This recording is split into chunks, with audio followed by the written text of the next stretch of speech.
the second part of Isaiah's 3 books. The 3 books are the book of the king, the book of the servant, and the book of the conqueror. And some of you may remember that a few Sundays ago we were in Isaiah 40. We skipped a lot in between, and we learned that there were 3 voices that call out, and the voices called out that in the desert there must be a way prepared for the Lord.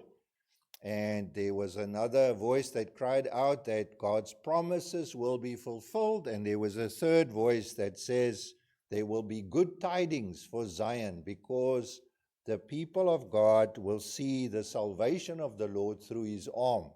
And so this is what we are looking at today. This is why we call today Good Friday, because Isaiah uses the words good tidings, good news, good tidings. And he specifically writes this prophecy about the Lord Jesus Christ, and he explains why this day is Good Friday. He says in verse 7 of chapter 52, he says, "How beautiful on the mountains are the feet of those who bring good news, who proclaim peace and bring good tidings, who proclaim salvation, and who say to Zion, your God reigns." So here we have it. It's a message of good news, of peace, and of salvation. And it's a recognition of those who bring this good news are those who announce the coming of God's salvation through his arm. And he tells us that the people of Zion, those who belong to the Lord, will see it. They will see it. They will see his holy arm. Notice in verse 10 of chapter 52, it says, "The Lord will lay bare his holy arm." So what is this arm of the Lord?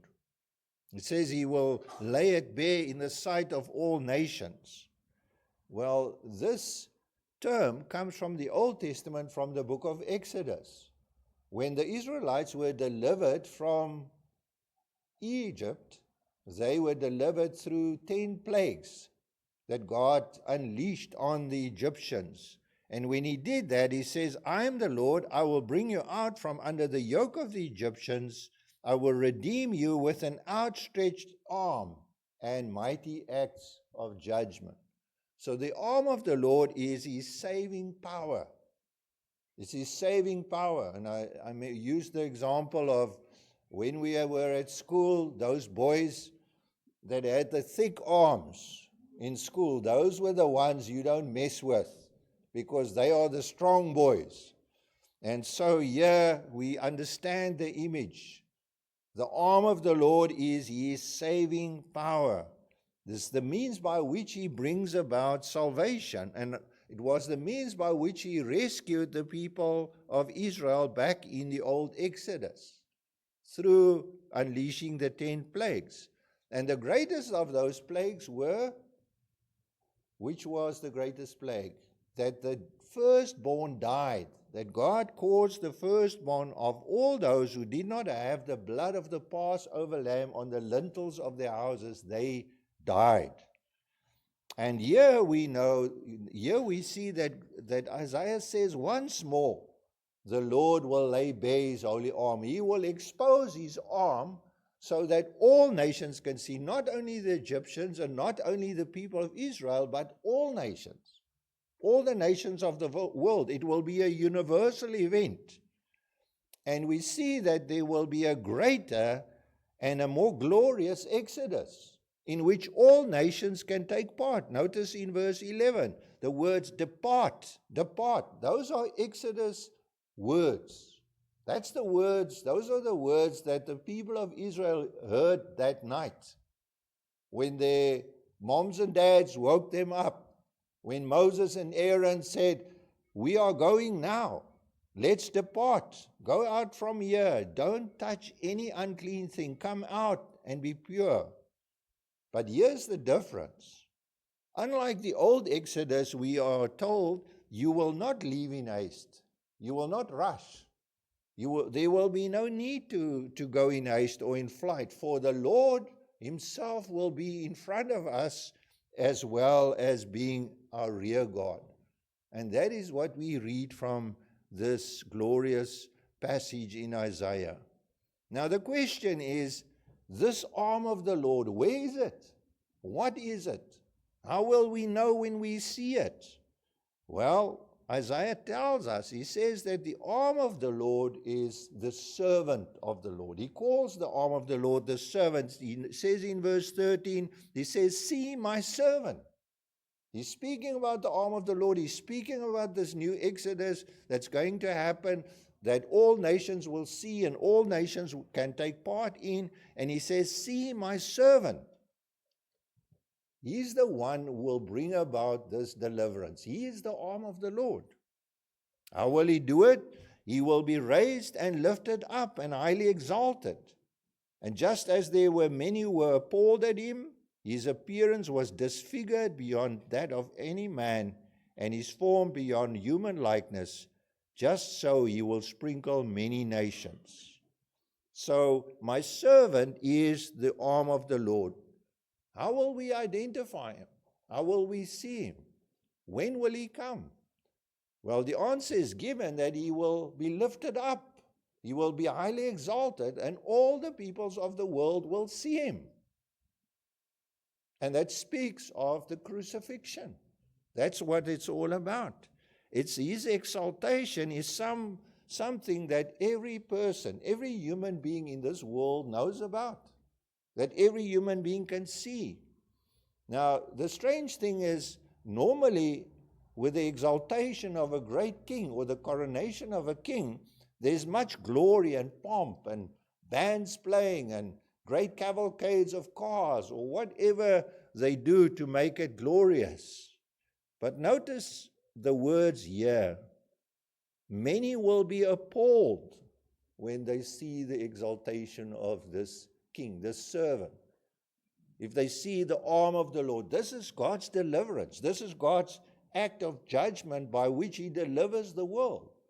And this is his servant. But here's the thing. It's a different kind of exaltation because we read about his face. It says that his face, his appearance, was disfigured beyond that of any man. His face would be so marred and so disfigured that one couldn't recognize him even as a man. We also read that his form was marred beyond human likeness. His body, his form is his body, his face is his appearance, his form is his body, and that would be grotesquely mangled. It would be so broken that he would not even be recognizable as a human being. And this is what the world will see. They will see a man upon a cross, and they will look at this, and it will look to them as a total disaster. If this is God's solution, if this is God's holy arm, is this the way by which he delivers the world? They cannot accept it. They will be appalled. They will shake their heads. They will say, if you are the Christ, come down. You cannot be the king of the world, and this is the way that you are exalted. But that's only half of it. There's another reality. Just as many were appalled, so we read in verse 15, so he will sprinkle many nations. We read that kings will shut their mouths because of him. Again, the word sprinkle is the word that is used there is an Old Testament word that comes from the Exodus. Where does it come from? Well, Moses took the book of the covenant, and when he read it to the people, he sprinkled the nation with the blood of the covenant. And he said, this is the covenant the Lord has made with you in accordance with all these words written in the book of the covenant. Moses called the people to him. He took the blood of the covenant and he sprinkled it on the people. That was the sign, the signature, the ratification of the covenant, that the covenant was now in place. But here's the thing, there will be a new covenant, also ratified in blood. But there's a difference. Not only will the people of Israel be sprinkled, but he will sprinkle many nations. And unlike Moses, he will not sprinkle the blood of the covenant, blood that is taken from a bull or a goat, but he will sprinkle the nations with his own blood. And also it will not be the old covenant that he recommits to the people, but it will be initiating a totally new covenant. And those who would be sprinkled, what does it mean to be sprinkled by the blood? It means that those will see him exalted, the servant exalted up on the cross. They will understand. Verse 15, what they were not told, they will see. And what they have not heard, they will understand. They will look at this, and instead of shaking their heads and say, this cannot be, they will say, yes, this is what it is. This is what the servant is doing for us. This is what the arm of the Lord is bringing about for us. What did he do? What did he do on the cross? What does it mean? What is the good news? What is the message? Well, let's look at the message of the Lord. In verse 1 of chapter 53, it says, who has believed our message, and to whom has the arm of the Lord been revealed? There are those who believe the message, to those who the arm of the Lord has been revealed. And what is the message? What did he do? Well, the first part of the message, that there's nothing attractive about this.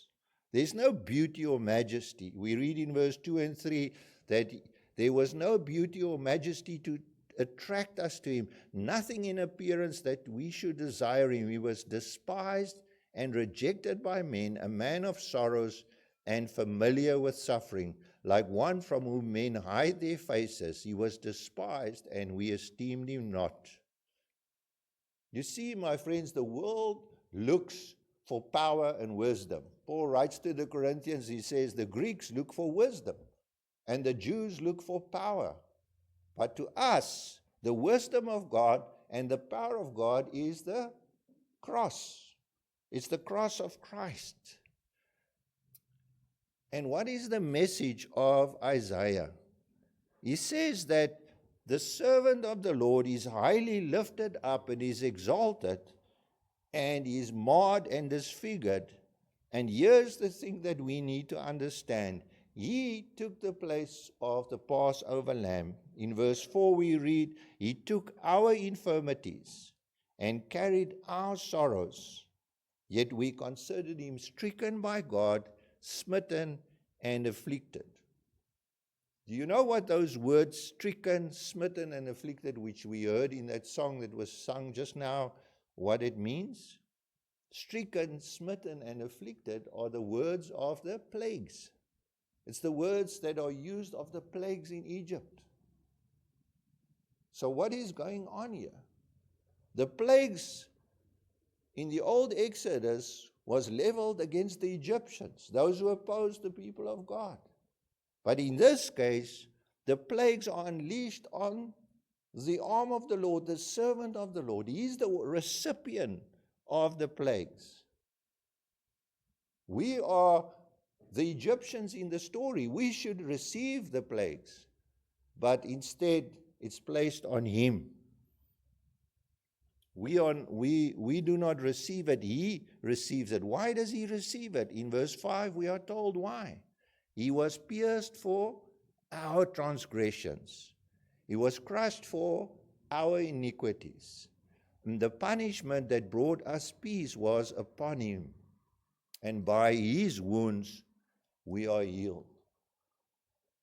And here's the thing that we need to understand. It was not the physical suffering of Christ on the cross that was the greatest thing. It was not the fact that we couldn't recognize his face as a human face or his body as a human body. That was not the greatest thing.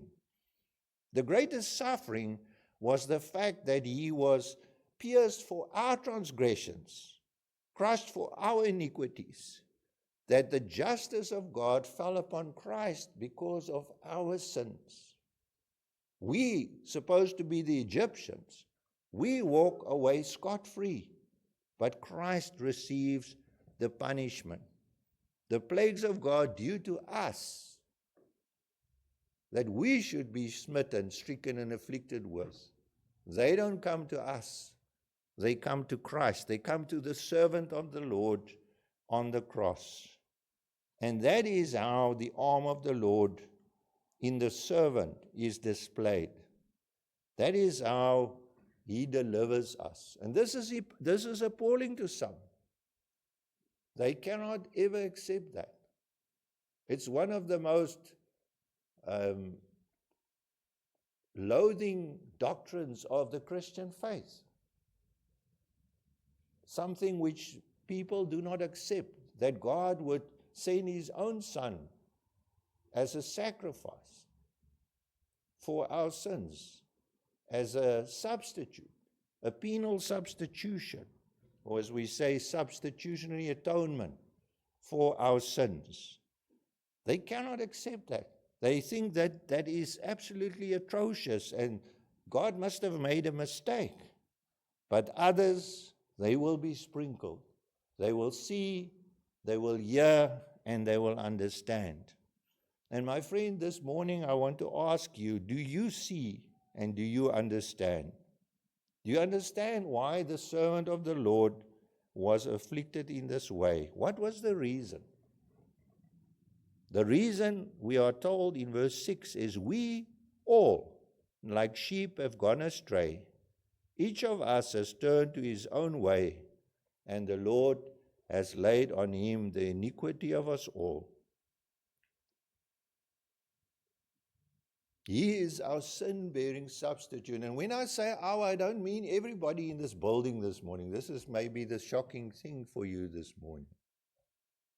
Because if everybody in this building's sin has been paid for, all of our sins have been laid on Christ, then all of us will be saved. And we know that all of us will not be saved. We know that there will be people in this building that will walk away this morning and it will make no sense. They will see this picture of Christ on the cross and it will make no sense to them. They will be appalled. They will shake their heads and say, we don't understand this. And that doesn't mean that your sins have been paid for. They still stand to your account. It's only for those, as we are told, he will sprinkle many nations. What they were not told, they will see, and what they have not heard, they will understand. It's only for those who will understand, whose eyes are open. Their sins have been paid for. Their guilt has been placed on Christ. And you have to decide this morning, my dear friend, are you with a group that are appalled and shake your head and say, this is total foolishness, or as the Greeks say, this is foolishness, this can't be wisdom, or as the Jews say, this is a stumbling block? Or are you those who were able to say, yes, Christ sprinkled me with the blood of his life, with the blood of his new covenant. He took his blood and he sprinkled me. He opened my eyes and I can see and I can understand. It's not a universal thing, my friends. Otherwise, I will be going home as a very satisfied man. Because all of you will go home today as Christian believers. You will all be citizens of Zion. But unfortunately, that's not how it works. To some, it's unbelievable, unthinkable.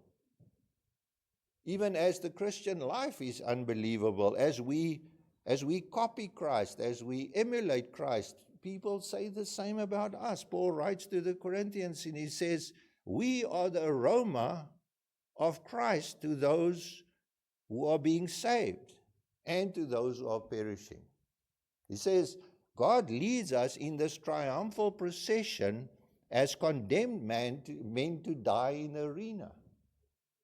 What does he mean? He says, we are being led as Christians. Christ leads us in this triumphal procession. What is a triumphal procession? He takes us into the arena, and there we're going to die. before the watching world. And as we die, we give off an aroma to those who are being saved and to those who are perishing. To the one, we are the smell of death, and to the others, we are the fragrance of life. People will look at our crucified lives and say, yes, this is from Christ. This is from God. This is what we need. Or they will shake their heads and say, no, we cannot accept this. We cannot accept a crucified Savior. We cannot accept a crucified lifestyle. And my friends, that's the choice you have to make. That's the choice that you have before you this morning. Look at Jesus. Look at him as the arm of the Lord, the instrument of deliverance instituted by God. The servant of the Lord lifted up and exalted. And there's only two ways to react. Shaking your head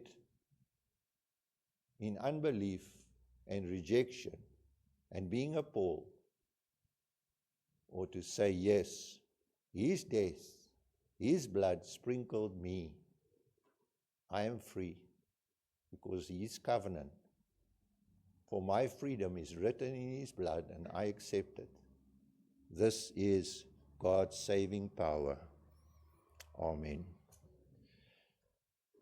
Dear Lord, we know that there's a lot of images here that may be unfamiliar to some, especially if we don't read the Old Testament, the book of Exodus. We're not used to hearing the prophets, such as the prophet Isaiah, but the images are clear. This is Exodus language, the language of the plagues, the blood of the covenant, the blood painted on the doorposts of the houses. And just so Jesus comes along and he's lifted up, his blood, as it were, is painted on the lintels and the doorposts of the houses of our lives. Or it's not. It's rejected. And that means that the angel of death comes and he passes over when the blood of Jesus is present, or he comes in and he destroys what's inside. And if he passes over, we are led out in a new exodus, a joyous celebration. We depart from Egypt or Babylon, and we are on our way to the promised land, to Zion. And every man, woman, and child this morning stands before this choice. Look at the picture of the servant, the suffering servant, the exalted servant, and say, yes, this is God's answer, or no, I cannot accept it. We all stand at this junction in our lives this morning, and we all have to make this decision. And I pray, Lord, that many will come to faith and put their trust in Christ, because this is what God has ordained. He became sin for us. God has laid on him the iniquity of us all. He was pierced for our transgressions, and by his stripes we are healed. Amen.